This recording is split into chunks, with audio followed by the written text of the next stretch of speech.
Oke, biar tahu ini. Oke, silakan lanjut.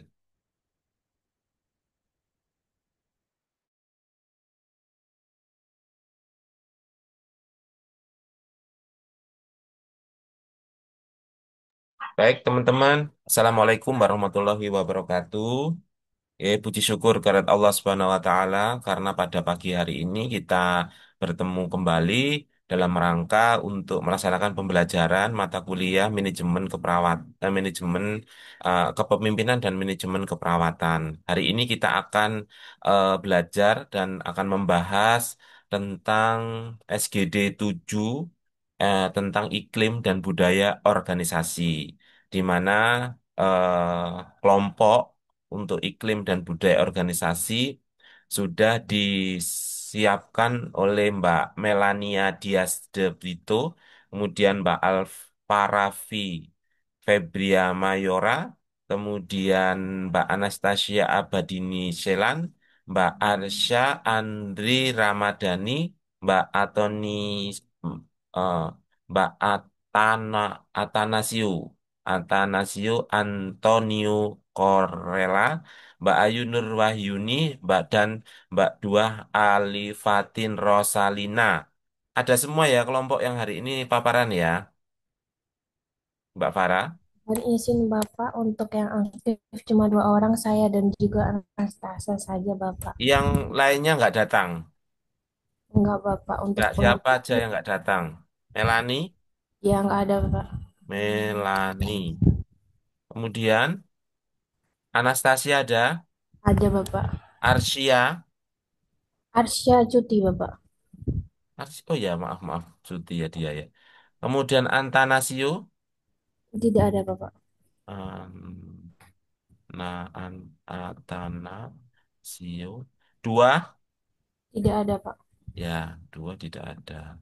Ganti Anantasio sama dua itu nanti eh, pem, jadi moderator ya untuk di dua moderator untuk dua SGD yang akan datang ya. Tak tolong untuk dia mempersiapkan minggu depan Baik Bapak. tanggal 1 sama tanggal 8 ya. Baik Pak. Nah, nanti di share nanti tak oke kan ya gitu ya. Oke, SGD kita mulai ya teman-teman. Untuk mengawali SGD ini, silakan untuk Mbak Reneldis Anita sebagai moderator memimpin jalannya SGD ini dan kelompok untuk mempersiapkan dan mempresentasikan hasil diskusinya pada pagi hari ini. Dipersilakan.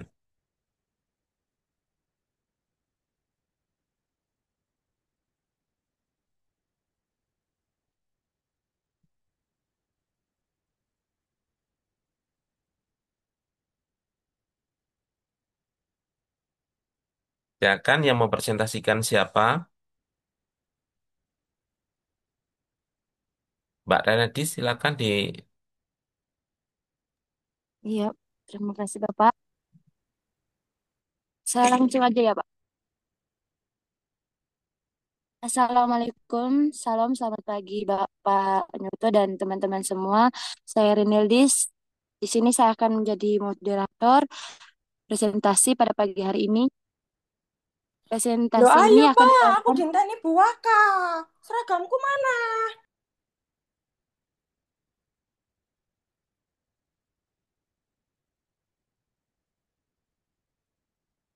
presentasi ini akan dibawakan oleh kelompok 5 dengan judul Budaya dan Iklim Organisasi dalam Keperawatan. Kepada pemateri pertama, saya persilahkan. Baik, terima kasih atas kesempatannya. Di sini saya sebagai pemateri pertama. Next slide Kak. Kak, next slide. Permisi Kak Stefani, belum ke next.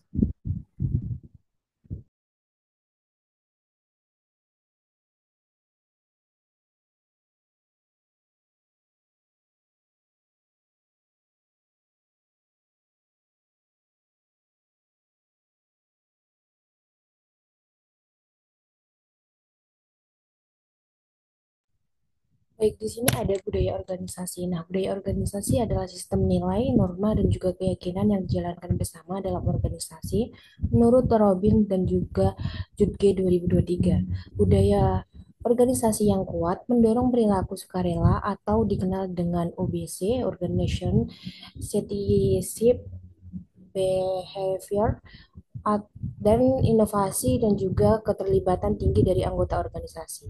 Budaya organisasi seperti kompas tak terlihat yang membimbing perilaku kerja, menentukan cara pikir, dan menciptakan identitas bersama. Next.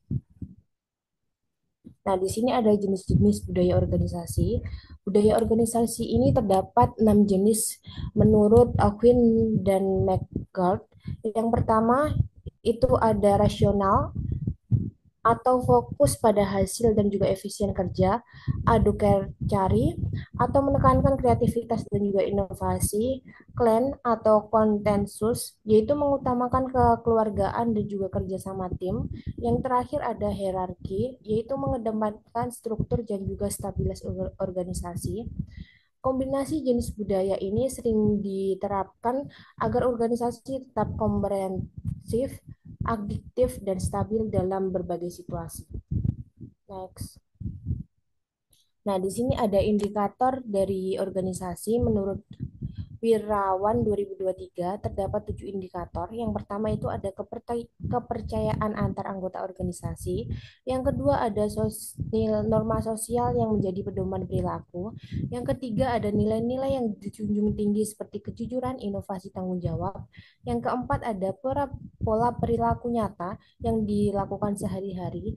Yang kelima ada kebiasaan organisasi seperti apel pagi atau briefing rutin. Yang kelima ada etos kerja yang mencerminkan semangat dan ketekunan. Yang keenam ada kode etik sebagai aturan formal yang menjamin profesionalisme. Ketujuh indikator ini menjadi fondasi yang menentukan budaya organisasi yang sehat dan profesional. Next. Nah, di sini ada komponen dari budaya organisasi. Menurut Chin, budaya organisasi dibangun dari 3 lapisan atau tingkat yang saling berhubungan. Yang pertama itu ada artefak, yaitu hal-hal yang dapat dilihat dan dirasakan secara langsung seperti pakaian bekerja, simbol, struktur organisasi ruangan, atau poster motivasi yang mencerminkan nilai organisasi. Yang kedua, ada nilai dianut, nilai-nilai yang disepakati dan dijunjung bersama oleh anggota organisasi. Contohnya adalah visi, misi, prinsip kerja, serta sikap profesionalisme yang diharapkan. Yang ketiga terakhir ada asumsi dasar, yaitu keyakinan yang begitu melekat dan diterima tanpa dipertanyakan lagi, seperti kepercayaan bahwa semua pasien harus diperlakukan secara adil dan terata. Komponen 3 komponen ini menyusun lapisan nilai dari yang paling tampak yaitu artefak ke yang lebih mendalam yaitu nilai hingga yang paling tersembunyi atau otomatis yaitu asumsi dasar. Bila dipahami secara menyeluruh, komponen ini dapat menjelaskan mengapa perilaku individu dan kelompok dalam organisasi bisa seragam dan konsisten. Next. Di sini ada karakteristik budaya. Nah, budaya organisasi dapat dikenali dari karakteristik yang membentuk cara kerja dan interaksi dalam organisasi, yaitu yang pertama ada motivasi dan pengambilan resiko. Nah, sejauh mana organisasi mendorong ide-ide baru dan memberikan ruang bagi karyawan untuk mengambil keputusan berani. Yang kedua, perhatikan terhadap detail. Budaya yang menghargai ketelitian, akurasi, dan juga standar kerja yang tinggi. Yang ketiga ada orientasi hasil. Ini yang fokus pada pencapaian tujuan dan keberhasilan kinerja individu maupun kelompok. Yang keempat ada orientasi pada orang, yaitu menempatkan kesejahteraan dan kebutuhan anggota organisasi sebagai prioritas. Yang kelima ada orientasi tim, yaitu mengedepankan kerjasama tim dan solidaritas antar anggota. Untuk selanjutnya ada agresivitas, yaitu budaya yang kompetitif, menantang dan memacu kinerja tinggi. Yang terakhir ada stabilitas, yaitu menjaga ketertiban, kepastian, dan prosedur yang terorganisir. Karakteristik ini menggambarkan wajah budaya suatu organisasi dengan memahami karakteristik yang dominan, kita dapat mengetahui nilai-nilai utama yang menjadi landasan dalam mengambil keputusan dan perilaku kerja sehari-hari. Next. Next, Kak. Di sini ada fungsi budaya dalam keperawatan. Dalam konteks pelayanan keperawatan, budaya organisasi memiliki beberapa fungsi, yaitu yang pertama, yaitu memberikan identitas. Budaya membantu membedakan suatu rumah sakit atau lembaga kesehatan dari yang lain, membangun ciri khas tersendiri. Yang kedua, ada membangun dan mengarahkan perilaku. Budaya memberikan pedoman moral dan etika kerja yang mempengaruhi bagaimana perawat bersikap dan mengambil keputusan dalam tugasnya. Yang ketiga ada meningkatkan komitmen.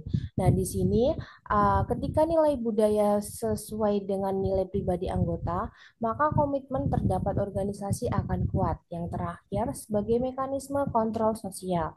Budaya berfungsi sebagai pengendali perilaku tanpa perlu aturan tertulis yang kaku, karena norma sosial sudah mengatur batasannya. Fungsi-fungsi ini menunjukkan bahwa budaya tidak hanya menjadi penghias identitas organisasi, tetapi juga bekerja sebagai sistem internal yang menyatukan anggota, menciptakan kohesi, dan juga memandu mereka dalam memberikan pelayanan terbaik. Next. Baik, sekian pemateri dari saya kembalikan kepada moderator.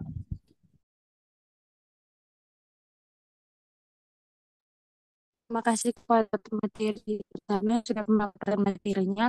Selanjutnya, waktu dan kesempatan persilakan kepada materi 2. Baik, terima kasih kepada moderator. Di sini saya akan melanjutkan materi dari pemateri 1. Iklim organisasi. Yang pertama, iklim organisasi adalah persepsi kolektif dari seluruh anggota organisasi terhadap bagaimana sistem kerja, kebijakan, prosedur, dan hubungan antar individu berjalan di tempat kerja.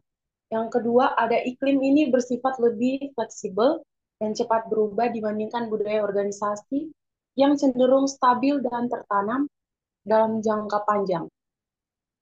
Iklim organisasi dapat diibaratkan seperti cuaca psikologis dalam lingkungan kerja. Ketika iklim terasa hangat, positif, dan mendukung, maka anggota organisasi termasuk perawat akan lebih termotivasi dan nyaman dalam menjalankan tugas mereka. Sebaliknya, iklim yang dingin atau negatif dapat memicu stres, konflik, dan penurunan kinerja. Selanjutnya, Kak. Selanjutnya ada jenis iklim organisasi. Yang pertama, open atau terbuka. Suasana kerja terasa nyaman, penuh kepercayaan, dan mendukung inovasi, komunikasi berjalan dua arah, dan pimpinan terbuka terhadap masukan. Yang kedua ada autonomous atau mandiri. Anggota organisasi diberi kebebasan untuk berinisiatif dan berinovasi. Cocok untuk organisasi yang mendorong kreativitas dan tanggung jawab individu. Yang ketiga ada controlled atau terkontrol. Di sini suasana kerja cenderung kaku, penuh aturan, dan kontrol dari pimpinan sangat kuat. Sering terjadi pembatasan inisiatif. Yang keempat ada familiar atau akrab. Hubungan antar anggota bersifat informal dan kekeluargaan. Rasa saling mengenal tinggi, namun kadang kurang profesionalisme. Yang kelima ada paternal atau kebapakan. Di sini pimpinan bertindak seperti figur orang tua yang menentukan segalanya. Pengawal pasif, pegawai pasif, dan tergantung pada arahan atasan. Yang terakhir ada closet atau tertutup, minim komunikasi dan partisipasi. Karyawan tidak memiliki semangat atau akses untuk menyampaikan ide, cenderung muncul rasa tidak puas. Memahami jenis iklim yang berlaku di tempat kerja, penting untuk mengetahui apakah lingkungan kerja saat ini mendukung kesejahteraan dan produktivitas pegawai atau justru menghambatnya? Next, Kak. Yang berikut ada komponen iklim organisasi. Ada 4 komponen utama yang menyusun iklim organisasi. Yang pertama, lingkup berskala besar. Iklim berlaku dan dirasakan bersama dalam suatu unit organisasi. Misalnya, satu rumah sakit atau satu departemen. Yang kedua, bersifat deskriptif. Iklim menggambarkan bagaimana suasana kerja dirasakan, bukan menilai baik atau buruknya secara langsung. Yang ketiga, berasal dari praktek organisasi. Iklim terbentuk dari hal-hal nyata seperti bagaimana pimpinan memberikan instruksi, sistem penghargaan, dan pola komunikasi antar anggota. Dan yang terakhir ada mempengaruhi perilaku dan sikap kerja. Iklim yang positif akan menumbuhkan motivasi, semangat, dan kepuasan kerja. Sebaliknya, iklim yang negatif dapat menimbulkan stres dan konflik. Keempat komponen ini bekerja sama untuk membentuk suasana kerja yang bisa mendorong atau menghambat produktivitas dan kenyamanan karyawan dalam bekerja. Next, Kak.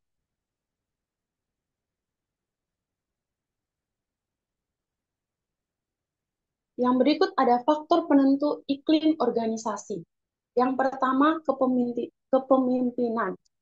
Gaya kepemimpinan sangat menentukan. Kepemimpinan yang terbuka, komunikatif, dan adil cenderung menciptakan iklim yang sehat. Yang kedua, partisipasi pegawai. Iklim akan lebih positif jika pegawai dilibatkan dalam pengambilan keputusan dan merasa pendapatnya dihargai. Yang ketiga, ada lingkungan fisik. Ruang kerja yang bersih, aman, dan nyaman sangat mendukung kenyamanan kerja. Yang keempat, komunikasi efektif.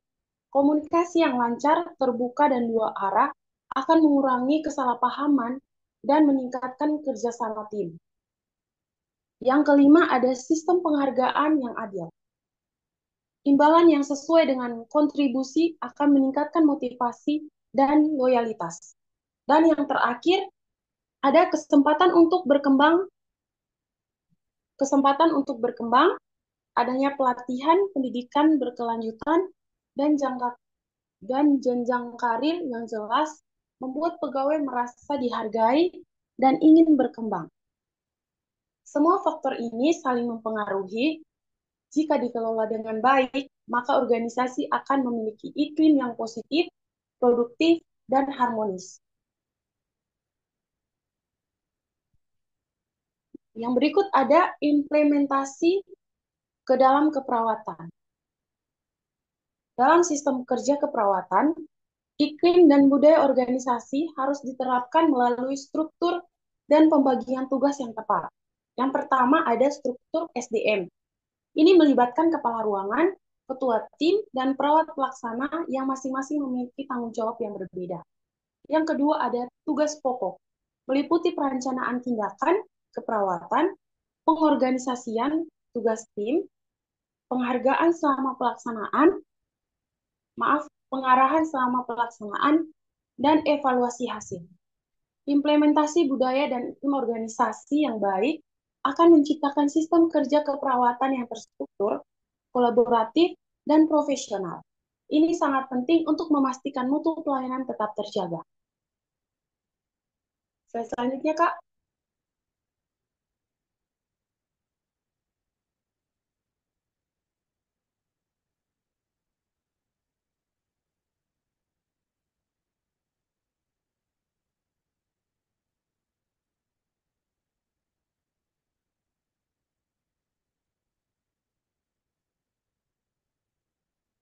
Stefani bisa di Oh ya, makasih. Yang berikut ada kinerja dan penilaian. Untuk kinerja pegawai merupakan hasil kerja nyata yang dicapai berdasarkan peran dan tanggung jawab masing-masing individu dalam organisasi. Untuk penilaian kinerjanya dilakukan secara berkala berdasarkan berbagai indikator seperti loyalitas, kejujuran, kreativitas, disiplin, kerjasama, dan tanggung jawab. Penilaian kinerja bertujuan untuk bukan hanya menilai, tetapi juga sebagai alat pengembangan diri dan motivasi bagi tenaga kesehatan agar terus meningkatkan kualitas kerja. Next, Kak.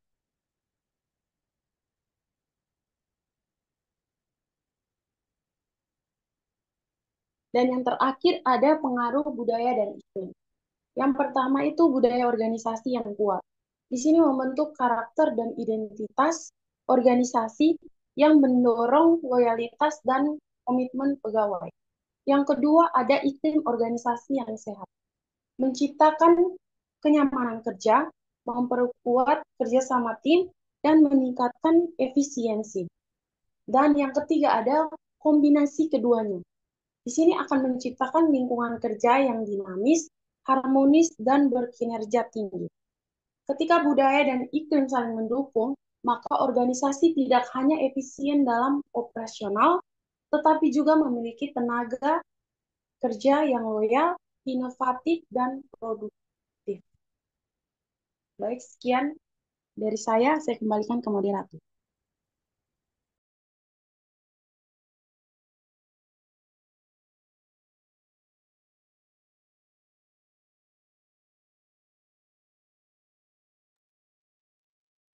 Baik, terima kasih kepada kelompok 5 atas pemaparan materinya.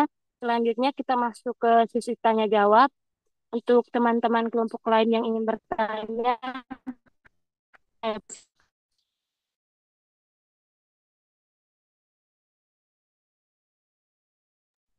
Ya, silakan teman-teman, mungkin ada yang ditanyakan dari kelompok lain ya.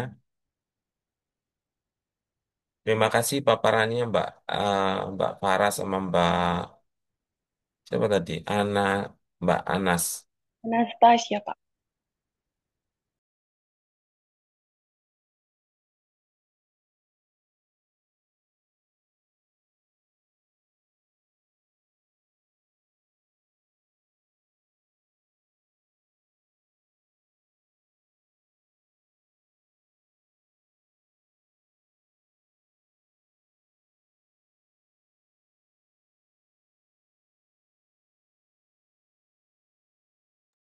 Silakan, mungkin yang mau bertanya.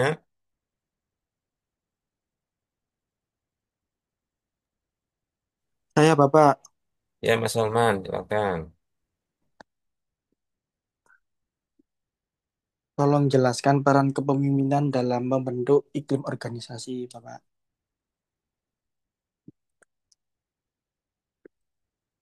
Terima kasih.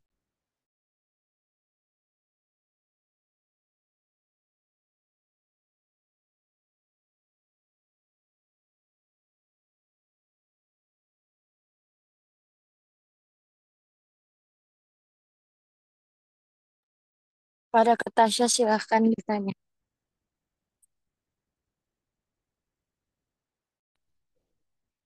Baik, terima kasih kepada moderator atas kesempatannya. Di sini saya izin bertanya kepada kelompok.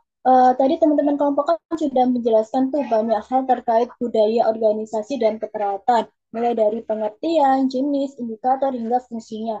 Nah, lantas mengapa sih budaya organisasi ini menjadi perhatian penting dalam konteks pelayanan keperawatan? Terima kasih.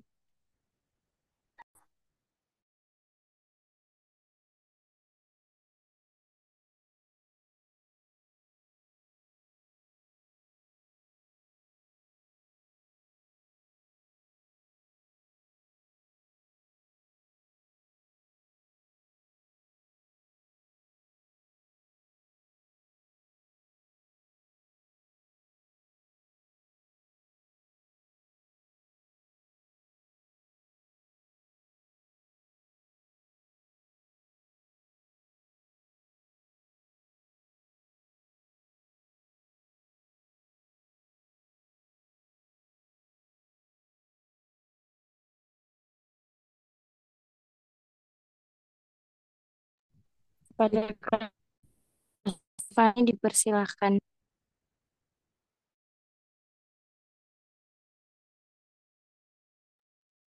Baik, terima kasih atas waktunya. Mohon izin bertanya untuk kelompok.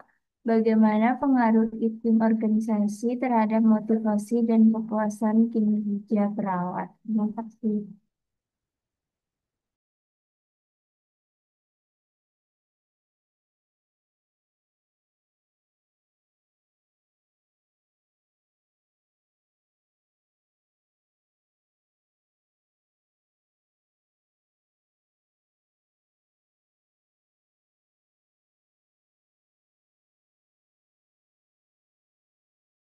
Permisi moderator, izin menjawab pertanyaan dari Kak Salman. Untuk pertanyaannya, jelaskan peran kepemimpinan dalam membentuk iklim organisasi. Apakah benar, Kak Salman? Ya, Kak Farah, benar. Baik, untuk jawabnya sendiri, mungkin saya jelaskan terlebih dahulu apa itu kepemimpinan. Kepemimpinan adalah faktor utama untuk pembentukan iklim organisasi karena gaya, nilai, dan juga perilaku kepemimpinan mempengaruhi persepsi staf terhadap lingkungan kerja. Nah, untuk perannya sendiri, pemimpin yang etis dan juga komutatif dan suportif mampu menciptakan suasana kerja yang adil, terbuka, dan kolaboratif. Kepemimpinan juga menetapkan standar budaya dalam organisasi seperti nilai empati, tanggung jawab, dan profesionalisme. Nah, contohnya seperti kayak kepala ruangan yang secara rutin mengadakan briefing harian untuk mendengarkan pemasukan dari perawat yang memberikan apresiasi atas kerjanya, menciptakan rasa aman dan keterlibatan. Perawat menjadi lebih loyal, tidak ragu dalam menyampaikan kesulitan dan saling mendukung dalam tim. Sebaliknya, pemimpin yang otoriter dan tidak memberikan ruang dialog menciptakan iklim kerja yang kaku dan staf akan tertekan, mengurangi partisipasi aktif ke perawat serta melemahkan semangat yang kolektif. Mungkin jawaban dari saya begitu, ada sanggahan atau kurang jelas. Terima kasih Mbak Farah atas jawabannya. Bisa diterima. Baik, saya boleh menambahi jawaban dari Mbak Farah ya. Silakan apa paparannya ditayangkan dulu yang terkait dengan peran pemimpin dalam membentuk iklim organisasi. Tadi saya mencoba eh, mencatat itu di faktor penentu iklim organisasi. Ada sebelumnya. Terus, terus, oke, terus. Nah, ini. Oh, itu tadi. Ya, oke. Loh, tadi yang tadi, Mbak. Lagi. Faktor penentu iklim organisasi. Nah, Mas Salman sepertinya tadi kurang mendengarkan. Jadi saya coba ulang lagi. Iklim organisasi, ya, sebagai faktor penentu iklim organisasi itu tercipta dalam suatu organisasi atau tidak, dalam organisasi atau tidak, dalam hal pelayanan keperawatan, ya, kita ya difokus di profesi perawat, di rumah sakit tentunya. Itu ada yang disampaikan oleh kelompok itu yang pertama malahan dia mencatat adalah kepemimpinan. Tentunya kalau ini suruh menjelaskan peran kepemimpinan dalam membentuk iklim organisasi, tentu sangat besar itu. Karena gaya kepemimpinan itu sangat menentukan. Saya mau tanya nih, ya, gaya kepemimpinan itu kemarin yang kita sudah bahas itu apa saja? Contoh, misalnya demokratis atau transformasional, ya, atau dia bawaan.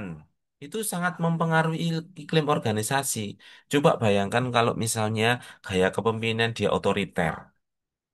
Apakah iklim organisasi itu dia akan menjadi terbentuk? Kalau dia hanya otoriter saja semuanya semua penentu adalah seorang pemimpin dan eh, pemimpin tidak mengakomodir dari apa tidak mengakomodir apa ya istilahnya pendapat, ide, gagasan eh, dari bawahnya tentu eh, dia akan menjadi klaim organisasi akan menjadi tidak bagus gitu, akan menjadi rapuh. gitu. Sehingga diharapkan seperti gaya kepemimpinan yang paling ideal itu yang terbuka, komunikatif, adil, dan cenderung akan mampu untuk menciptakan iklim yang sehat.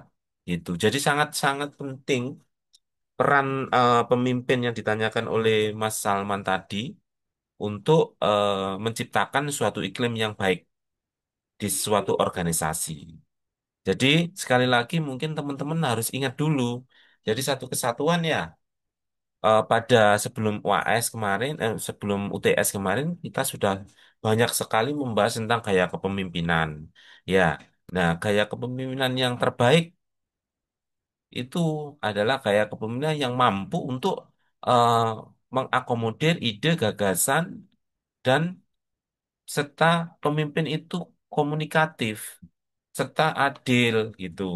Sehingga dia akan menentukan iklim yang sehat di suatu organisasi. Mungkin itu tambahan jawaban dari saya ya.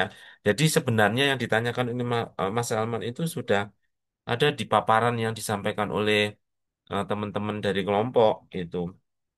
Dan kalau kita tak menarik benangnya, ya benang dari awalan kita untuk apa namanya mengupas betul tentang gaya kepemimpinan, tentu sudah ada di sana ya, ya tentu garis benangnya adalah ditarik dari kepemimpinan itu, teori kepemimpinan, terus macam-macam gaya kepemimpinan, kemudian ditarik lagi ke iklim organisasi. Nah, ini sangat-sangat mempengaruhi faktor penentunya itu. Jadi teman-teman bisa nanti meneliti nih gitu pengaruh gaya kepemimpinan transformasional terhadap iklim organisasi yang sehat. Bisa dong kalau ditarik. Teman-teman sudah skripsi belum ini ya? Halo? Sudah skripsi belum? Masih proposal, Bapak. Nah, masih proposal, Adinsa bilang.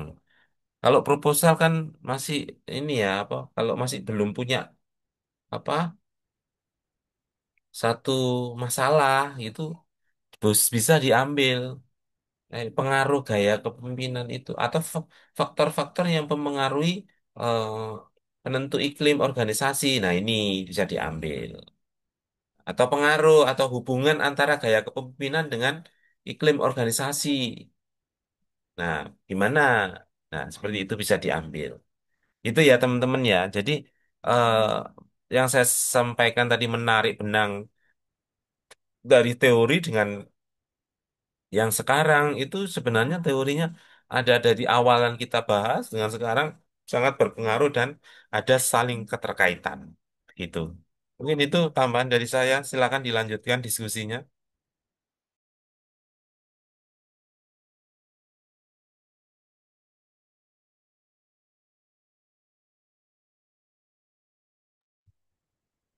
Baik, izin menjawab pertanyaan dari Kak Rike tadi. Pertanyaannya bagaimana hubungan antara budaya organisasi yang kuat dengan kinerja kerja pegawai.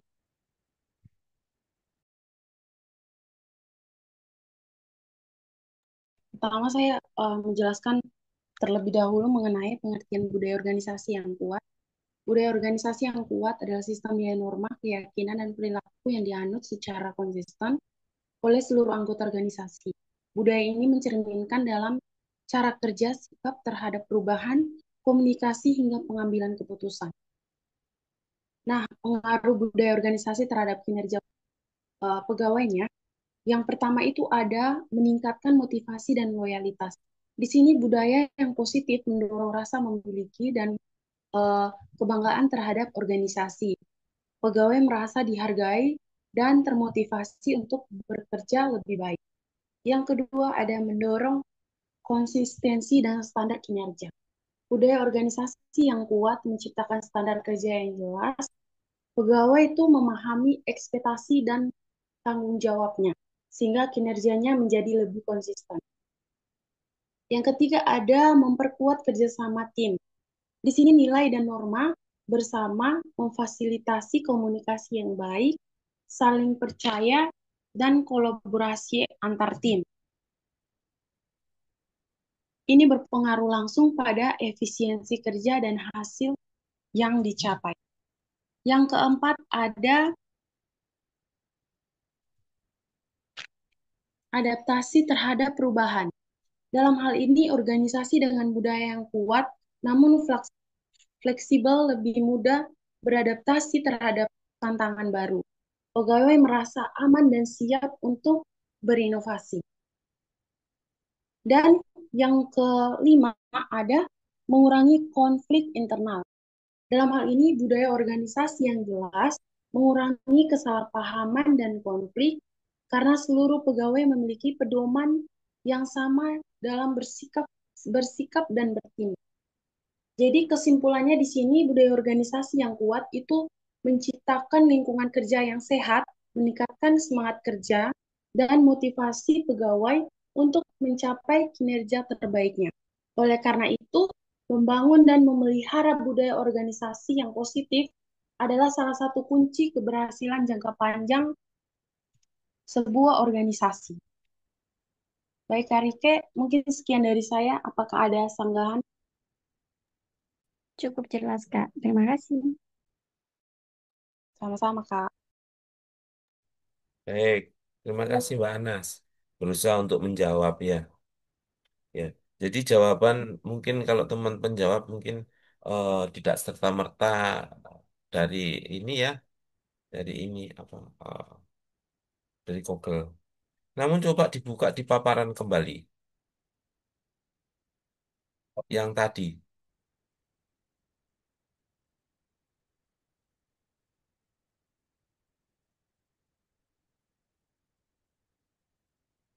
Nah, nah di sini.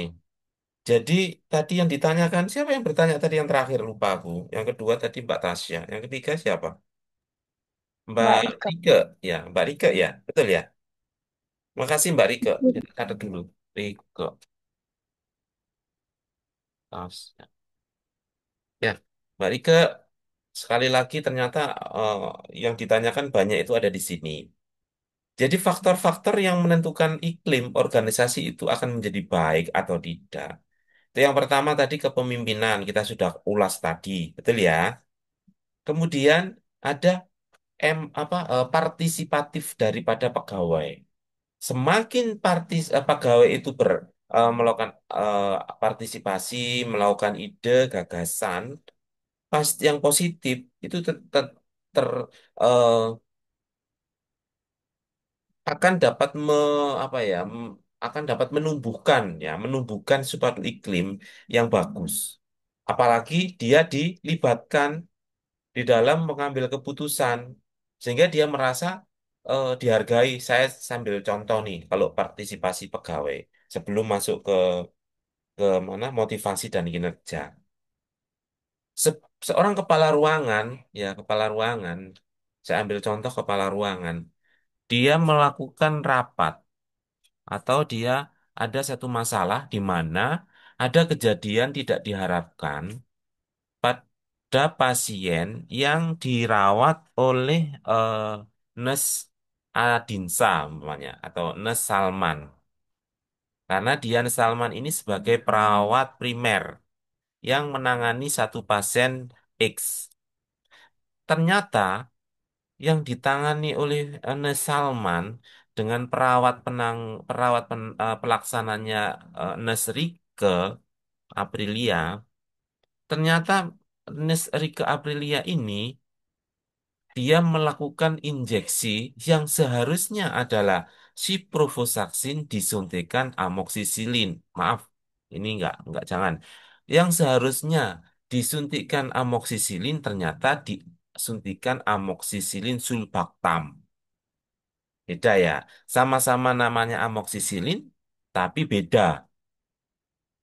Ternyata pasien ini akhirnya menjadi alergi terhadap amoksisilin sulbactam dan dipindahkanlah ke ICU. Nah, apabila si kepala ruangan tadi itu dia melibatkan dalam pengambilan keputusan, tentu perawat si primer tadi ya perawat primer si Nes siapa Salman tadi diajak ngobrol, ngomong karena dia ketua ya. Atau apa dia adalah perawat primer, otomatis dia yang bertanggung jawab terhadap pasien ini. Diajak ngobrol. Nes Salman itu gimana sebenarnya ceritanya? Kok bisa Nes Rike itu kok bisa salah suntik gitu. Nah, kemudian kepala ruangan tadi itu akan ini apa bertanya dan berdiskusi panjang serta apa pendapat daripada Nes Salman itu. Apa yang terdapat?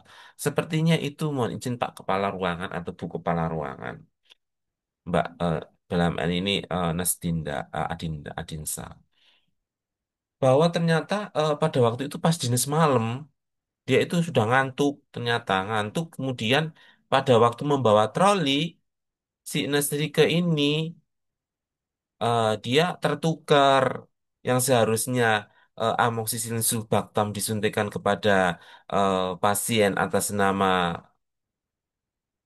Y ternyata disuntikan atas nama pasien X. Nah, tentunya ini, lah itu memang jam berapa gitu. Kalau menurut saya, eh, Bu Kepala Ruangan, Nes Adinsa, dan saya sebagai perawat primer, saya Nes Salman, saya akan membuat satu baki tersendiri. Tuh. Jadi kalau pasien yang saya kelola ini harusnya saya punya baki satu. Jadi kotak baginya itu satu, jangan dicampur semuanya baginya. Apa suntikannya itu siapan itu. Jadi masing-masing eh, pasien itu memiliki kotak tersendiri sehingga me- apa namanya mengurangi tingkat kesalahan daripada perawat yang menyuntik. Bisa dipahami ya teman-teman ya. Mbak Farah bisa dipahami saya ngomong ini. Bisa nggak, Kak? Saya, Mbak Tasya Bisa, Bapak. bisa ya.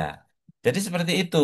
Ada solusi di mana pendapatnya si apa namanya Nes Salman sebagai perawat primer itu dihargai oleh Nes Adinsa sebagai kepala ruangan. Seperti itu. Itu yang dimaksud partisipasi dari pegawai. Kemudian lingkungan fisik, ya. Siapa sih orang kalau bekerja nggak apa namanya nggak bersih, kemudian nggak aman, nggak nyaman, itu seneng kan nggak mungkin ya. Pasti iklim itu akan nggak nyaman. Karena apa, teman-teman? Biasanya tempat kerja itu adalah rumah kedua kita. Coba bayangkan, 8 jam loh Mbak Tasya kita bekerja. Tentu kan, ya apa coba ciri-ciri pas ciri-ciri pegawai kalau dia itu kerasan di tempat kerja. Biasanya dia udah kayak rumahnya sendiri, pakai sandal, ya nggak? Ada barangnya di kantor, punya sendok, punya piring, punya galon, ada yang punya kerupuk di dalam apa? Di dalam lokernya. Nah, seperti itu tanda-tanda pegawai itu dia menjadi rumah kedua. Tentunya lingkungan fisik sangat mempengaruhi, teman-teman. Kalau ada pegawai ya di lokernya nggak ada kerupuk, nggak ada sendok, nggak ada piring, itu berarti dia nggak kerasan. Tuh. Pasti ada iklim organisasi yang nggak baik. Contoh blok-blokan ya, ya, ya. Yang bagus itu non blok teman-teman. Jangan blok barat, blok kiri, atau yang seperti Perang Dunia Ketiga itu jangan berblok, non blok saja. Gitu. Ada loh satu ruangan itu blok-blokan ya. Teman-teman juga begitu nanti pada waktu praktek jangan blok-blokan. Ya, aku yo ke sana ya ke sini itu. Itu akan mempengaruhi sangat-sangat menentukan iklim organisasi dalam pelayanan keperawatan. Seperti itu. Nah, untuk komunikasi efektif tentu ya kalau dia dia partisipasi pegawainya dihargai, kemudian dilibatkan dalam pengambilan keputusan, tentu komunikasi efektif ini tentu akan ini apa berjalan dengan baik dan sangat mengurangi kesalahpahaman di antara tim Ya kira kalau komunikasi si tambah apa Mbak Rike gitu kan dia kan Mbak Rike ini salah nih. Dia itu sebenarnya gimana sih ceritanya gitu. Si Salman sebagai Salman sebagai perawat itu tanya gitu. Sebenarnya itu gimana tuh coba ceritakan coba ingat-ingat tadi itu pas nyuntik itu gimana. Wah, itu diajak komunikasi yang terbuka, lancar, terus mengurangi kesalahpahaman supaya nggak si Rike ini di apa ya disudutkan atau di kalau istilahnya kalau anak sekarang itu di apa ya Mbak Tasya ya diguncing atau di apa ya bahasanya itu lupa kalau sekarang itu diguncingkan disendirikan apa ya Dibully, Bapak. ya apa Dibully, dijauhin. dibully ya ketemu mau dibully aja susah dibully jangan sampai si Nesrika sebagai perat pelaksana ini dibully itu begitu juga dengan ini mahasiswa A ini loh seringannya itu cuma diem aja cuma absensi doang nggak pernah melebu ini ya udah biarin aja itu menjadi bagian dari dia gitu kalau sudah diajak ngobrol nggak mau kita sudah ini ya udah biarin aja itu jadi sing penting kita sebagai temen udah mau ini apa memberikan gitu ya karena yang aktif dengan yang tidak itu beda nanti itu pasti beda itu dalam pekerjaan insya Allah Allah Subhanahu wa taala itu nggak akan pernah tidur gitu ya kesuksesan itu semuanya bermula dari diri kita sendiri berbalik ke diri kita sendiri itu ya kemudian sistem penghargaan yang adil nah ini sistem penghargaan kinerja yang adil dan kesempatan untuk berkembang. Itu. Nah, ini yang ditanyakan sama Mbak Rike tadi. Nah, apa pengaruhnya iklim organisasi terhadap motivasi dan kinerja perawat? Coba bayangkan, kalau dia dihargai, dia ide dan gagasannya ditampung, ya kan? Lingkungan kerja bagus, dihargai dengan cara yang adil, kasih imbalan motivasi dan loyalitas sehingga naik, kemudian kesempatan untuk berkembangnya tinggi, sehingga kinerjanya menjadi tinggi, tentu iklim organisasi akan menjadi lebih sehat. Jadi pertanyaannya Mbak Rika itu menjawab yang dijawab oleh faktor penentu yang nomor 4, 6, 7 ya. Satu, dua, tiga, empat, lima, lima, enam itu. Dan ini saling keterkaitan. Jadi menurut saya itu sistem penghargaan ya itu sehingga dapat memotivasi dan meningkatkan kinerja perawat. Kalau dia dikasih imbalan, contoh misalnya dikasih imbalan, kemudian dikasih kesempatan untuk berkembang, dikasih pelatihan ya kesempatan untuk keluar dan jenjang karirnya, tentu ini akan sangat berkembang dan menentukan iklim organisasi yang baik. Jadi teman-teman, kalau teman-teman nanti jadi kepala ruangan, ini penting. Aku mau gaya apa? Aku harus jangan otoriter. Aku harus menampung. Ini satu dan dua ini sangat berkaitan dengan karakteristik dari kepala ruangan tersebut. Contoh Mbak Tasya menempatnya. Dia ternyata karakteristiknya adalah dia seorang yang transformasional. Tentu dia nomor dua itu kena dia. Udah. Nomor satu, tiga kena, empat kena, itu lima kena dan enam kena. Jadi faktor penentu iklim organisasi yang paling besar adalah apa? Gaya kepemimpinan. Jawabannya gaya kepemimpinan.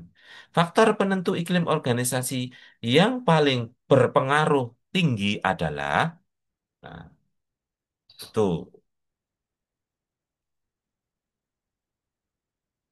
bentar ya, sebentar. Faktor penentu, tak tulis dulu.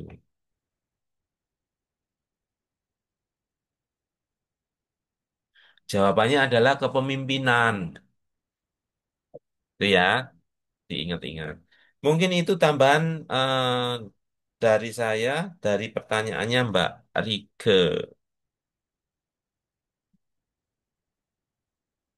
Lanjut, silakan Mbak Anas untuk dilanjut. Tadi ya Mbak Anas yang ini ya. Silakan dilanjut. Mbak Terima kasih untuk Nadis. jawaban. Iya, Bapak. Ada, Pak. Terima kasih untuk jawaban dari kelompok 5 tahan penjelasan dari Bapak yang sangat memperjelas materi kita hari ini. Baik, terima kasih. Sudah ada pertanyaan yang masuk melalui kolom komentar dari Eka. Bentar. Ya, nggak apa-apa sebentar. Maaf ya, saya potong. Pertanyaannya, ya Bapak. Tadi Mbak Tasya belum ada jawaban ya? Mbak Tasya tadi tanya ini. Nggak ada di paparan. Ya. Nggak, belum dijawab, Bapak. Sebentar saya Belum. review dicek. Ya, mungkin masih menyiapkan jawaban dia. Nggak apa-apa. Ya, silakan dilanjutkan Mbak Renel. Baik, Bapak. Saya lanjutkan pertanyaan dari Kak Eka, yaitu pertanyaannya, menurut pendapat kelompok, apakah budaya organisasi bisa berubah? Jika iya, apa saja faktor yang bisa mempengaruhi perubahan tersebut di lingkungan keperawatan?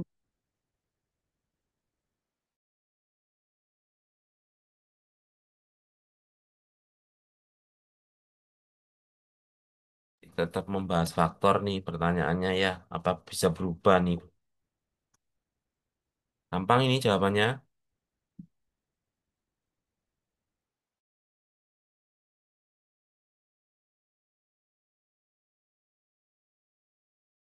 Saya ke kamar mandi sebentar ya.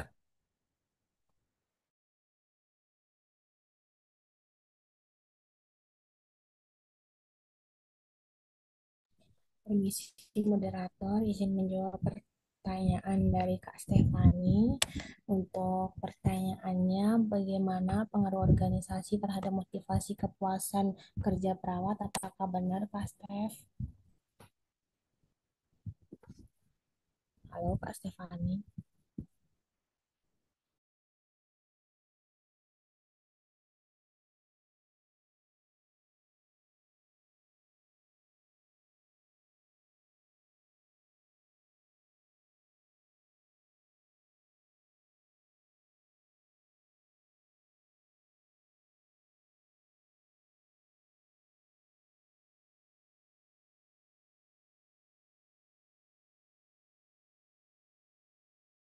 Mungkin langsung saya jawab ya Kak Stefani. Tadi sudah dijelaskan pada slide 7 bahwasanya iklim organisasi adalah cuaca psikologis di tempat kerja yang disarankan oleh individu, seperti rasa keadilan, kenyamanan, dan penghargaan. Nah, iklim ini sangat mempengaruhi motivasi dan kepuasan kerja perawat karena menentukan bagaimana mereka menilai pekerjaan atasan dan juga rekan kerjanya. Nah, di sini bisa digarisbawahi pengaruhnya itu iklim yang positif, misalnya perawat yang terbuka, adil dan juga komunitif akan meningkatkan motivasi intrinsik perawat untuk memberikan pelayanan terbaik pada pasien. Iklim seperti ini juga menciptakan kepuasan karena perawat merasa dihargai dan juga memiliki peluang-peluang berkembang. Nah, contohnya itu seperti kayak di suatu rumah sakit itu menerapkan iklim terbuka dan juga partisipasif. Nah, ini pemimpin memberikan perawat celah untuk memberikan kesempatan untuk mengeluarkan unek-uneknya seperti terbuka begitu Kak Stefani. Terus tetapi juga membantu pasien untuk menunjukkan OCB. Sebaliknya, jika rumah sakit memiliki iklim yang tertutup dan juga tertekan, perawat cenderung hanya bekerja tidak maksimal dan juga merasa tertekan dan juga cepat lelah, Kak Steph. Baik, sudah jelas Kak Farah. Terima kasih. Saya nggak ada jawaban ya. Sudah tak jelaskan tadi.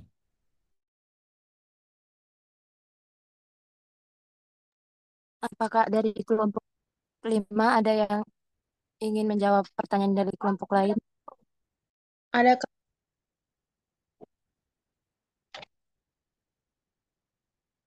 izin menjawab pertanyaan dari Katasa. Pertanyaannya itu mengapa budaya organisasi menjadi perhatian penting dalam konteks pelayanan keperawatan? Apakah benar, Kak, pertanyaannya? Betul, Kak Tasya.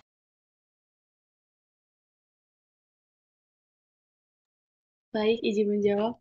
Budaya organisasi itu adalah sistem nilai, norma, dan kepercayaan, dan kebiasaan yang dianut bersama oleh seluruh anggota organisasi. Nah, yang membentuk pola pikir, sikap, dan perilaku dalam bekerja. Karena itu, pelayanan keperawatan menyangkut keselamatan, kenyamanan, dan kesembuhan pasien, maka budaya organisasi memiliki peran yang krusial dalam bentuk.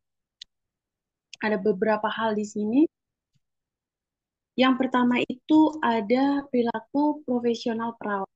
Di sini budaya budaya yang menekankan etika, empati, dan tanggung jawab akan membentuk perawat yang bekerja dengan hati dan kesadaran. Yang kedua ada lingkungan kerja yang sehat. Budaya yang positif menciptakan suasana kerja yang mendukung kerjasama tim, komunikasi terbuka, dan kepercayaan kepercayaan antar staf. Yang ketiga ada keselamatan pasien. Di sini budaya keselamatan akan mendorong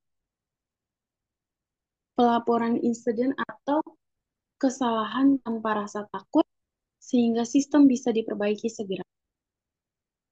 Yang keempat, yang terakhir ada kepuasan dan loyalitas perawat. Di sini budaya yang menghargai karyawan dan memperhatikan kesejahteraan mental, meningkatkan loyalitas dan menurunkan turnover. Jadi sebuah rumah sakit menerapkan budaya open disclosure di mana perawat bebas melaporkan kesalahan medis tanpa takut dihukum. Akibatnya kesalahan bisa cepat ditangani dan kepercayaan pasien terhadap rumah sakit dapat meningkat. Sekian dari saya, Kak. Apakah jawabannya bisa diterima? Begini Kak Tasya, tadi kan Kak Tasya menyebutkan bahwa budaya organisasi itu kan dapat membentuk perilaku profesional perawat ya. Nah, namun itu bagaimana budaya organisasi itu bisa tetap efektif nih jika terjadi perbedaan nilai individu antar perawat nih.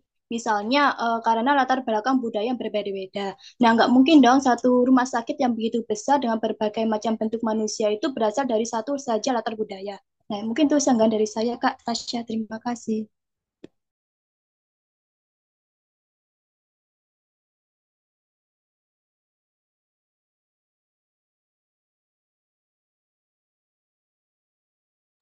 Mungkin mohon izin menjawab sanggahan dari Kak Tasya. Terima kasih sanggahannya ya Kak Tasya. Dengar suara saya nggak Kak Tasya? Iya Kak, kedengaran. Nah, mungkin memang benar bahwa pernyataan individu individu itu bisa menjadi tantangan. Namun budaya organisasi yang efektif dan tidak bertujuan budaya organisasi yang efektif itu tidak bertujuan untuk menyeragamkan semua nilai pribadi, tapi melainkan membangun nilai kebersamaan, Kak Tasya. Jadi kayak seperti empati dan tanggung jawab keselamatan pasien itu menjadi tanggung jawab kita semua sebagai perawat. Begitu Kak Tasya. Mungkin ada sanggahan lagi. Sudah cukup Kak Farah, terima kasih. Baik, terima Baik, kasih. terima kasih rekan-rekan semuanya mencoba menjawab pertanyaan Mbak Tasya. Tadi pertanyaannya kenapa sih budaya itu menjadi penting ya? Konteks budaya itu kok menjadi penting dalam pelayanan keperawatan? Ya, sebenarnya kalau budaya itu dalam konteks ini dalam bidang keperawatan, ingat ya teman-teman kita kembali ke namanya apa eh, marwahnya perawat ya pelayanan keperawatan. Itu kan pelayanan holistik ya, ya Mbak Tasya ya holistik nih. Holistik itu termasuk di dalamnya budaya loh, betul ya? Termasuk di dalamnya budaya. Sehingga konteksnya sangat penting. Nah, contoh realnya yang di dalam pelayanan keperawatan ini yang teman-teman harus tahu. Loh, kok penting? Emangnya penting tak budaya itu? Loh, lah apa buktinya kalau penting? Gitu. Contoh nih, pasien, maaf ini, teman-teman yang dari Madura misalnya. dengan teman-teman dari NTT atau dari Jawa. Karakteristik budaya mereka itu berbeda. Ya, cara apa ya, memperhatikan atau bentuk dukungan moral dan dukungan psikologisnya itu sangat berbeda. Mohon maaf ini sebelumnya saya nggak membandingkan antar suku tidak. Tapi faktanya ada seperti itu. Pasien A dirawat dengan orang dari apa namanya Jawa, misalnya satunya yang dari teman-teman saudara kita dari Madura. Nah, pada waktu apa namanya eh, visit, bukan visit ya apa, besuk, tahu besuk ya, besuk apa jam besuk itu coba diperhatikan nanti, perhatikan saja deh kalau praktek gitu. Kira-kira yang bentuk dukungan moralnya tinggi itu yang mana? Yang Madura, Bapak. Ya, yang Madura. Ya, tahu sendiri kan ya. Jadi kalau dari NTB atau dari luar Jawa atau dari Jawa itu yang datang 2 dan 3 orang. Nah, kalau saudara kita yang dari Madura berapa orang?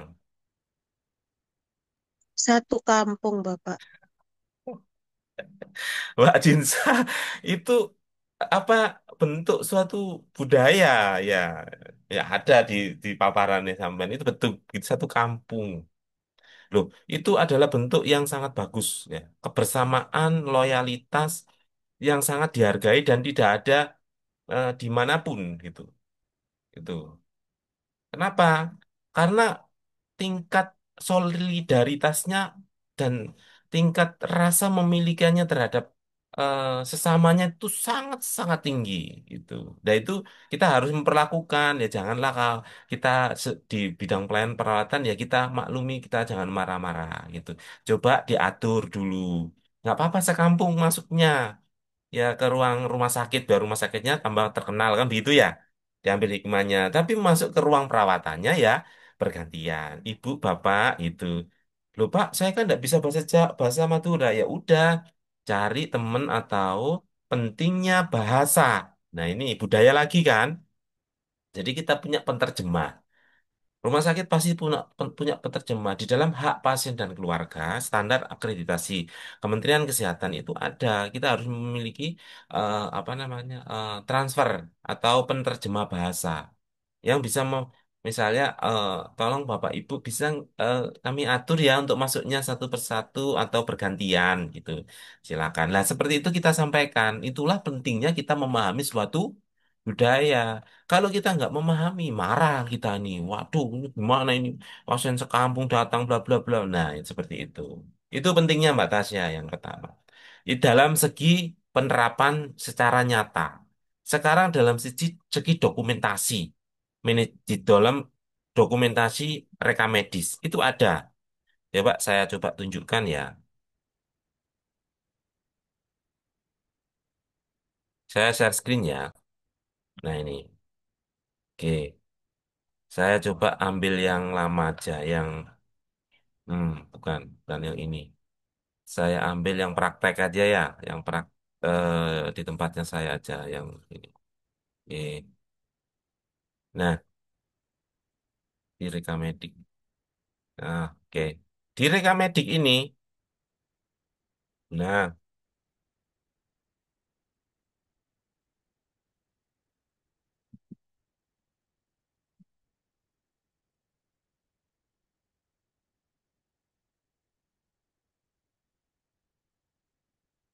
budaya,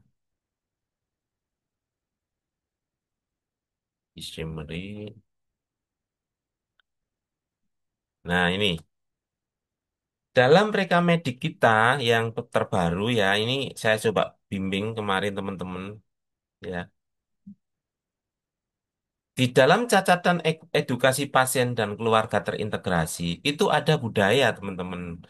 Ada terkait dengan budaya. Contoh nih, ini masih terkait dengan hak dan kewajiban, general inform consent, ya sudah mulai atau belum, tanda dan gejala, kemudian penata laksanaan penyakit, prosedur tindakan, efek samping obat, interaksi obat, semua dijelaskan.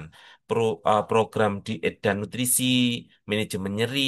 kemudian penggunaan obat, cuci tangan, kemudian prosedur perawatan, pemberian obat inhalasi, NGT kalau ada ya, kalau nggak ada nggak usah, tracheostomi dan yang lainnya. Nah, di dalam ini ada budaya ini mestinya, ini kurang lengkap dia ini.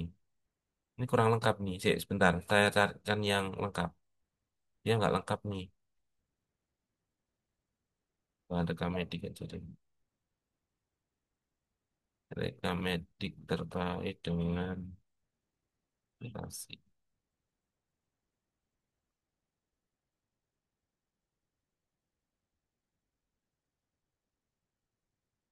Nah, ini dari hambatan ini teman-teman ini. Nah, coba dibaca ini yang ini.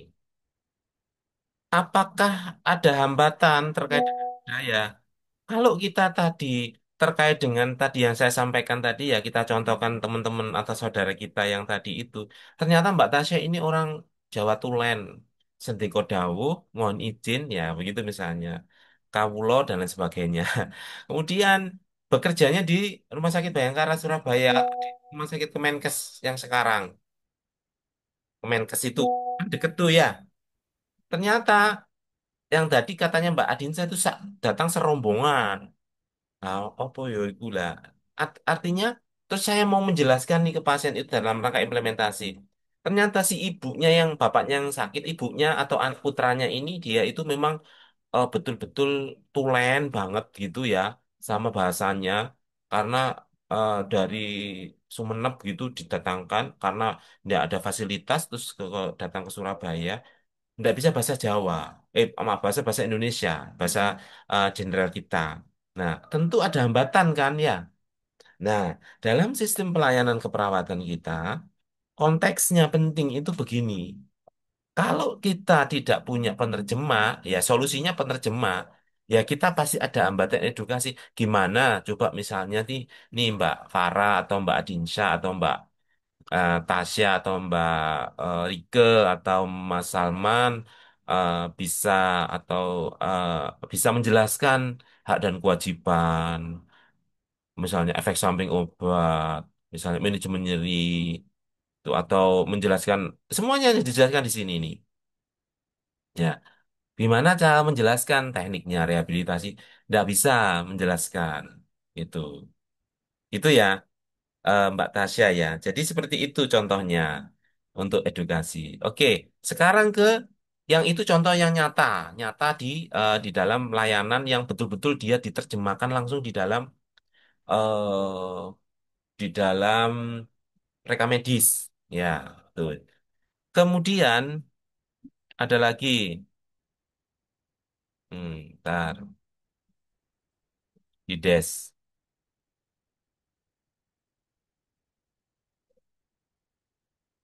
Hmm.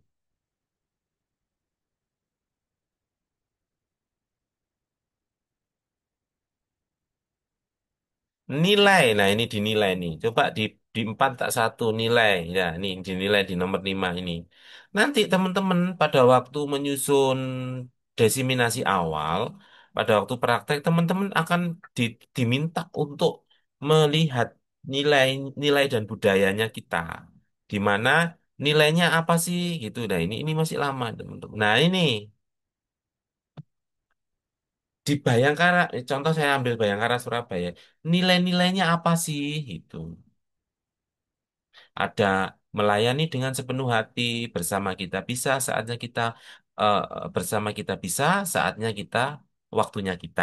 Disiplin, tauladanan, ketauladanan, integritas tinggi, demokratis, visioner, kebersamaan, profesional, kerjasama, kesejahteraan, kepuasan pelanggan. Itu itu akan dicantumkan dalam pengumpulan data teman-teman nanti. Itu ya. Nanti sumbernya bisa ngambil dari sini teman-teman. Ntar. Ada di mana ya? Sebentar, sebentar. Ada di eh, rencana strategis.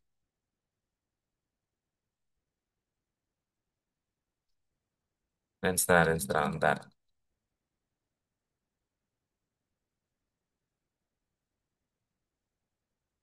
Ada di sini nanti teman-teman bisa ngambil. Nah, oh bukan, bukan yang ini.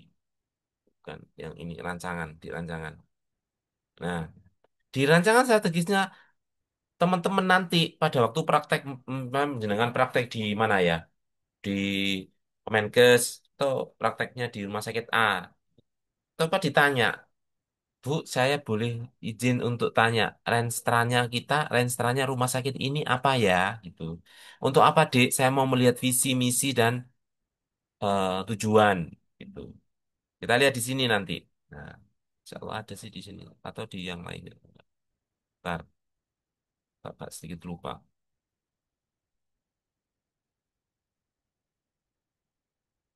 Ini visi dan misi, ini tujuan. Oh, enggak.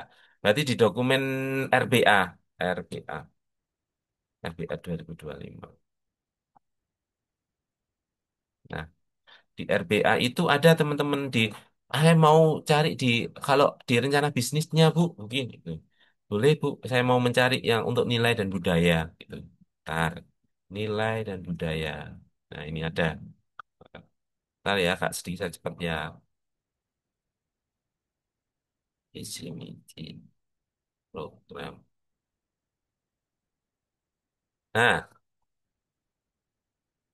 udah ketemu ya.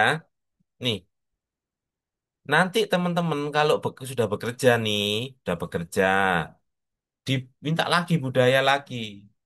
Begitu pentingnya budaya di dalam suatu organisasi. Ini adalah dokumen resminya rumah sakit ya, RBA, Rencana Bisnis dan Anggaran. Di mana rencana bisnis dan anggaran ini dicantumkan karena setiap tahun berubah gitu. Kebetulan melayani sepenuh hati itu masih sampai sampai dengan sekarang. Tadi kan bersama kita bisa saatnya kita waktunya kita. Ternyata pada perkembangan tahun 2025 itu ada namanya nggawe sehat, nggawe seger, nggawe waras. Apa artinya nggawe sehat, nggawe seger, nggawe waras? Ini saya contohkan aja loh ya.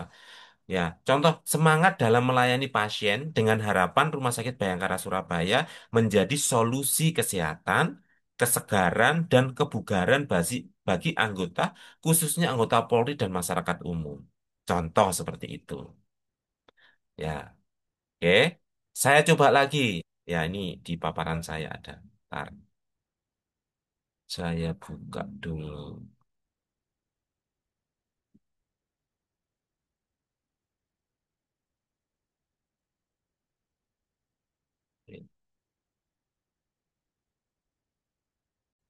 Ya, di budaya.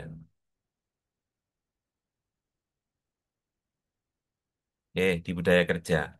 Ya ini saya budaya kerja saya ini ya yang diyakini ya nilai-nilai tadi, terus keyakinannya di pedomannya di dalam suatu organisasi. Tadi yang Rumah Sakit Bayangkara tadi mempedomani sepenuh apa melayani sepenuh hati, ya enggak?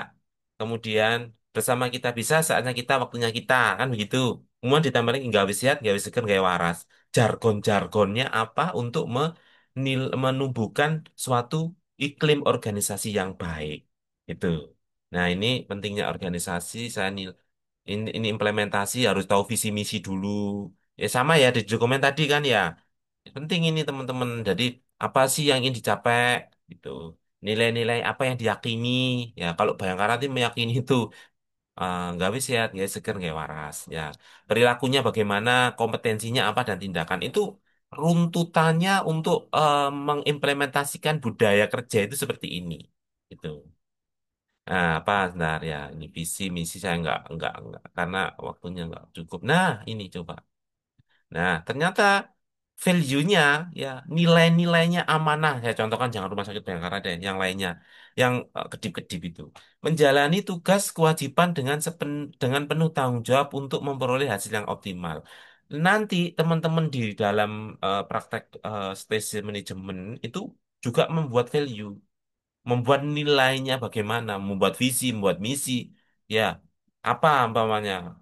Bersatu kita teguh, bercerai kita runtuh umpamanya. Boleh.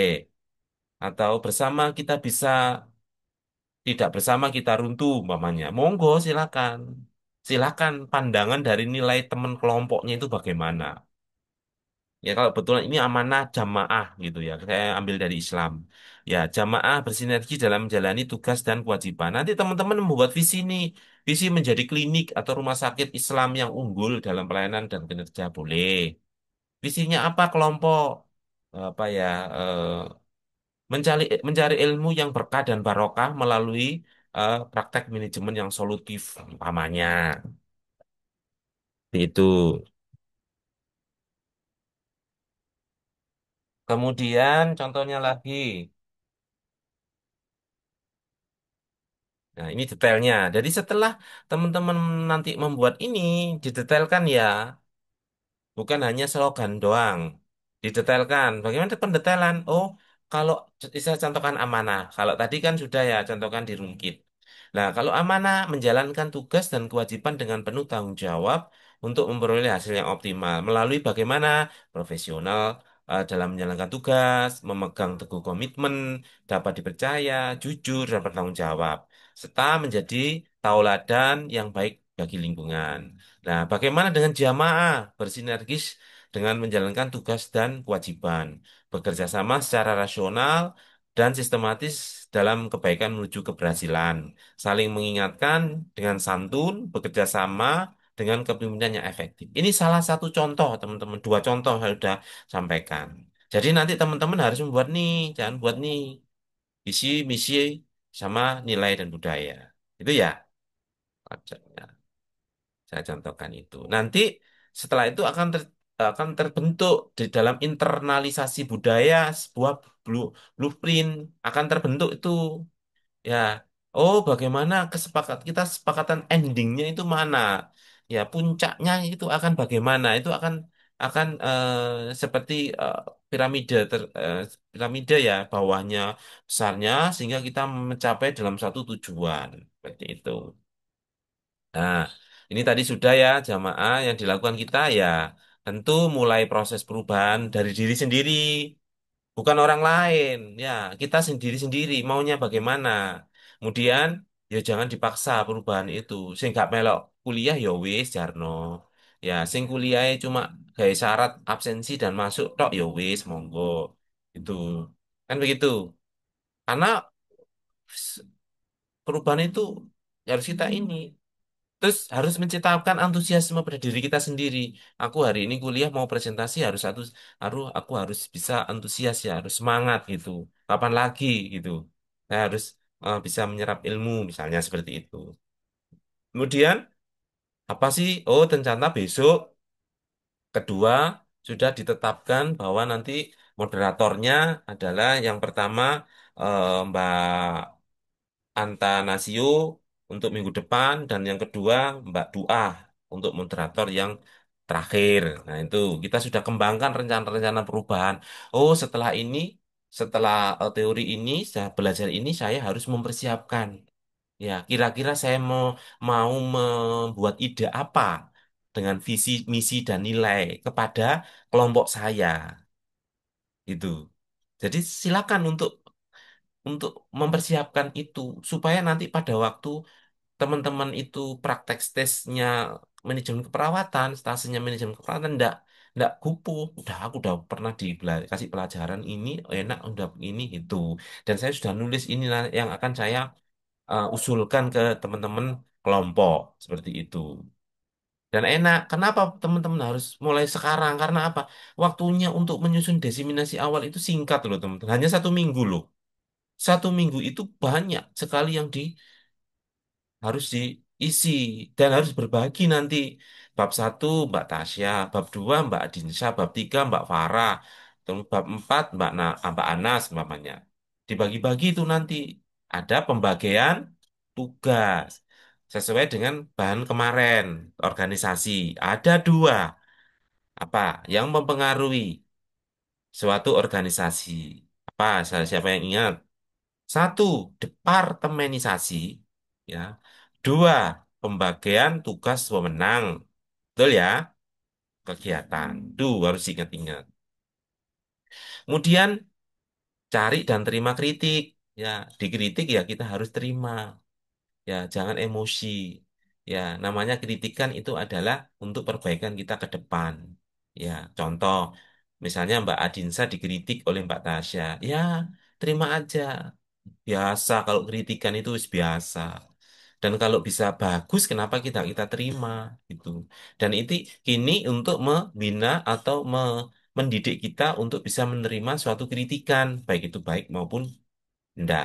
Sehingga nanti pada waktu teman-teman sudah bekerja, bisa menyesuaikan adaptasi baik, sehingga iklim organisasinya bisa disesuaikan, Mas jenengan bisa menyesuaikan iklim organisasi yang ada di rumah sakit yang ditempati tersebut. Seperti itu. Dan terakhir, harus mengasah keterampilan dan meyakinkan orang lain bahwa jenengan sudah siap untuk menerima ide dan perubahan. Seperti itu ya. Ya, mohon maaf agak panjang penjelasan dari pertanyaannya Mbak Tasya. Sekaligus saya bisa menambah apa menambah bahan kayaan materi ya. Seperti itu. Mungkin ada yang ditanyakan Mbak Dinar atau Mbak Aulia atau Mbak ini Mbak Natasium datang ini, hadir nih.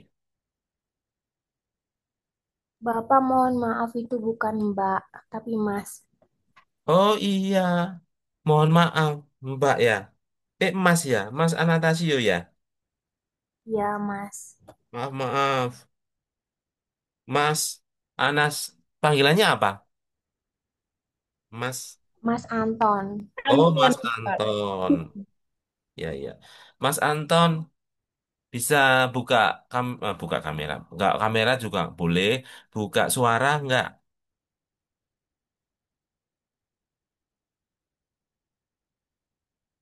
Mas Anton.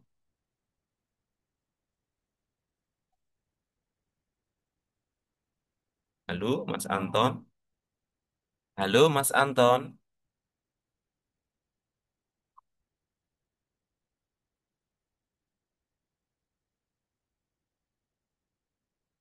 Aduh, Mbak Dinar.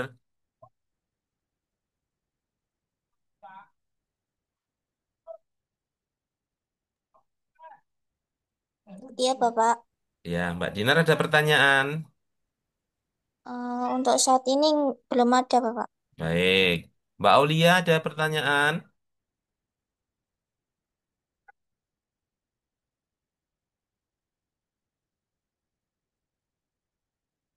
Mbak Aulia. Sepertinya Aulia keluar Bapak, soalnya lagi giat katanya. Itu ada masih ini. Kurang tahu saya Bapak, mungkin lagi persiapan giat. Ya, Mbak Mas Anton.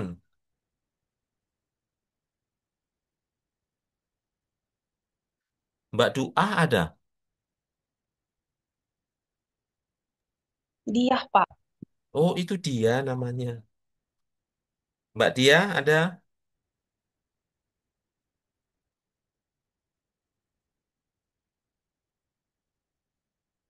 Tidak ada Bapak. Tidak ada. Nggak masuk berarti ya. Di kuliah saya ya. Mas Anton. Mas Arjun, tolong dijawil Mas Anton.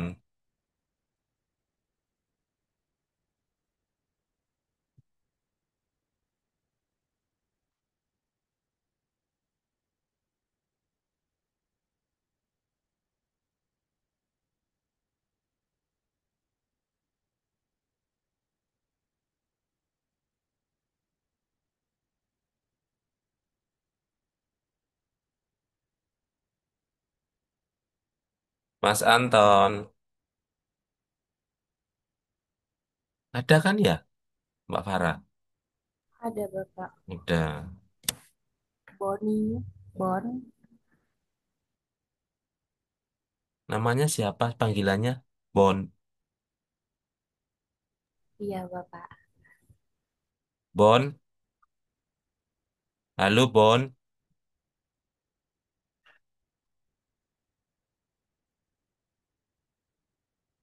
Bon. Bangun, Bon. Mbak Dinsa, ada pertanyaan? Sejauh ini tidak, Bapak. Baik. Terima kasih ya.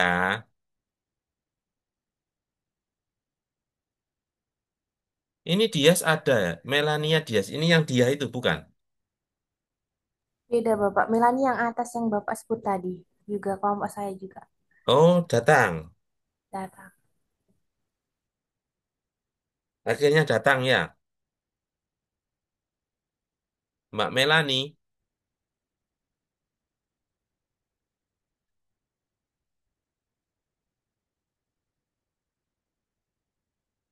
Mbak Melani. Ya, Pak.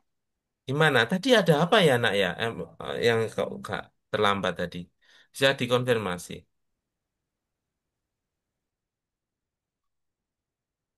Mbak Melani, Ya, Pak. tadi kok nggak masuk awal-awal tadi kemana? Masuk, Pak. Saya di rumah sakit, Pak. Apa? Di rumah sakit, Pak. Lagi praktek? Enggak, ini jaga mama saya, Pak. Oh, ya kan jaga mama itu kan ya pasti masuk ya, harusnya ya. Kayak tadi sih Mas Salman tadi, dia jaga neneknya sakit gitu. Semoga mamanya cepat sehat ya, Mbak Melani ya, nggak sakit lagi ya. Ya, Pak. Bon,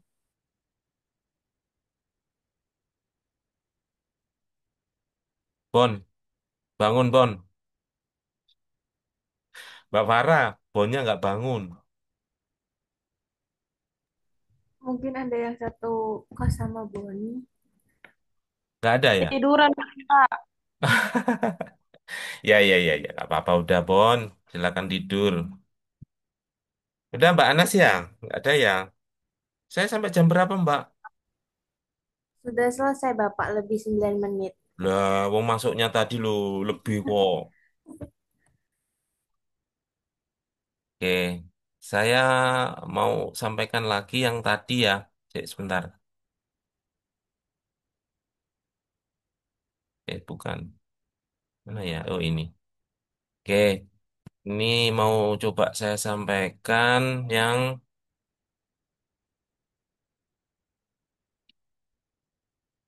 manajemen Inggris.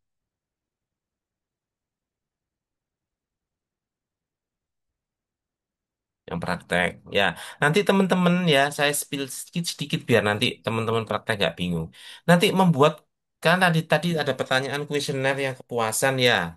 Jadi nanti siapkan juga kuesioner kepuasan.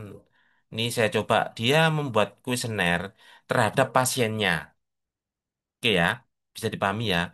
Jadi pasien yang dikelola nanti teman-teman harus membuat satu ini kuesioner. Ini saya contohkan di masih terlihat ya, terlihat ya. Terlihat nggak ini paparan di paparan saya ini? Terlihat, Bapak. Nah, Bapak, membuat seperti ini teman-teman mahasiswa memiliki cara komunikasi ya tidak terserah. Silakan memodifikasi gitu. Silakan memodifikasi untuk menilai teman-teman dalam melakukan asuhan keperawatan gitu. Boleh pakai miliknya rumah sakit boleh. Boleh juga memodifikasi dari miliknya Prof Nur juga boleh. Boleh dari penelitiannya panjenengan semua boleh. Atau saya mau mengambil kepuasan ke rumah sakit A boleh. Ya, tidak ada batasan. Sehingga nanti dapat didapatkan jawaban nih. Seperti ini. Nah, ini jawabannya dari teman-teman ini. Nah, hanya ada 28 kelolaan. Sehingga nanti teman-teman bisa membuat nih. Nah, oh ternyata menerima pasien orientasi baru telah dilakukan 100% oleh mahasiswa. Itu. Oh, ternyata eh, mahasiswa dalam melakukan asuhan keperawatan mengutamakan keselamatan pasien. Gitu. Seperti itu jawabannya nanti. Itu ya. Mungkin itu tambahan yang untuk selanjutnya nanti kita spill sedikit-sedikit nanti sampai dua dua pertemuan sehingga nanti teman-teman ini kan dua pertemuan terakhir di manajemen. Jadi nanti sedapat mungkin nanti semua yang dipersiapkan di praktek saya akan sampaikan. Seperti itu ya.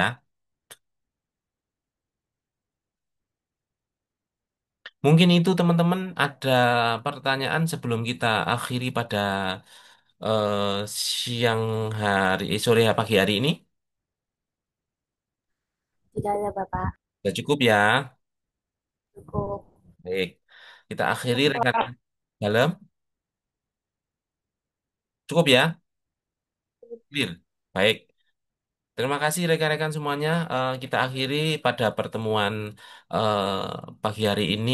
Semoga pada pagi hari ini kita dapat diberikan kesehatan, ya, eh, menambah ilmu pengetahuan, ya, baik itu secara knowledge, secara skill maupun secara komunikasi, ya. Ada 3 skill yang harus teman-teman kuasai sehingga dapat menambah pengayaan pengetahuan teman-teman untuk mempersiapkan di kemudian hari dan bekal eh, di praktek nanti. Dan kita niati ibadah teman-teman ya hari ini supaya kita juga berkah ilmunya. Kita akhiri teman-teman, kita berjumpa lagi hari Selasa ya sore dalam SGD selanjutnya tentang pengorganisasian. Nah, kita bahas ulangan lagi nih, tapi pengorganisasian yang hanya di Puskesmas maupun di rumah sakit seperti itu. Kita akhiri teman-teman, wabillahi taufik walhidayah. Wassalamualaikum warahmatullahi wabarakatuh. Waalaikumsalam warahmatullahi wabarakatuh. Terima kasih, Pak. Ya, terima kasih.